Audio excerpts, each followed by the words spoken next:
বাংলাদেশ কি কোনো ভয়ঙ্কর যুদ্ধের প্রস্তুতি নিচ্ছে? হঠাৎ করে কেন নিজেদের ইতিহাসের সবচেয়ে বড় সামরিক কেনাকাটার দিকে ঝুঁকছে দেশ? কেন বিশ্বের সেরা সব যুদ্ধ বিমান আর অ্যাটাক হেলিকপ্টার দিয়ে সাজানো হচ্ছে বাংলাদেশ বিমান বাহিনীকে? এটা কি শুধুই আধুনিকায়ন প্রক্রিয়া নাকি অন্য কিছু?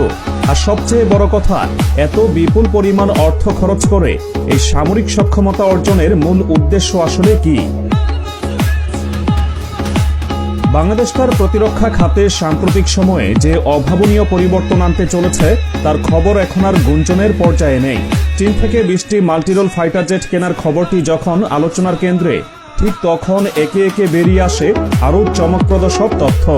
বিষয়টি এখন আর শুধু চীনের যুদ্ধ বিমানের মধ্যে সীমাবদ্ধ নেই, বরং বাংলাদেশের আকাশ সীমাকে সুরক্ষিত করতে ইউরোপ থেকে শুরু করে তুরস্ক এবং পাকিস্তান থেকেও আসছে সর্বাধুনিক সব সামরিক সরঞ্জাম।